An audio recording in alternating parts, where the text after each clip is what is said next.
W tym materiale przyjrzymy się spalinowej wiertnicy AW Tools i sprawdzimy, jak przygotować ją do pracy oraz jak radzi sobie podczas wykonywania odwiertów.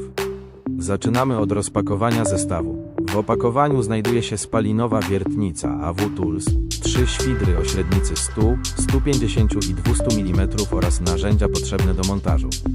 Dzięki 3 średnicom można dobrać odpowiedni świder do rodzaju wykonywanej pracy, od przygotowania otworów pod sadzonki i krzewy, aż po montaż słupków ogrodzeniowych. Kiedy wszystkie elementy są już przygotowane, możemy przystąpić do montażu. Składanie przebiega szybko i nie wymaga skomplikowanych czynności. Wystarczy połączyć poszczególne elementy oraz zamontować wybrany świder. Przed pierwszym uruchomieniem warto upewnić się, że wszystkie połączenia zostały prawidłowo dokręcone. Już na tym etapie można zwrócić uwagę na ergonomiczny uchwyt sterujący oraz dobrze wyważoną konstrukcję. Takie rozwiązanie poprawia komfort prowadzenia urządzenia podczas pracy. Obudowa z tworzywa dodatkowo wspomaga chłodzenie silnika i chroni go przed uszkodzeniami. Skoro wiertnica jest już przygotowana, przechodzimy do kolejnego etapu. Silnik zastosowany w tym modelu jest silnikiem dwusuwowym, dlatego wymaga odpowiednio przygotowanej mieszanki paliwowej. Należy stosować benzynę zmieszaną z olejem do silników dwusuwowych w proporcji 1 do 25. Do zbiornika nie wolno wlewać samej benzyny, ponieważ silnik wymaga stałego smarowania podczas pracy.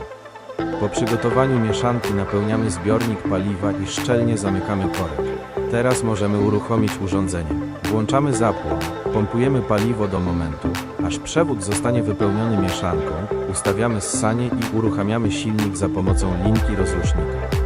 Kiedy silnik zacznie pracować równo, wyłączamy ssanie i wiertnica jest gotowa do działania. Przechodzimy do pracy.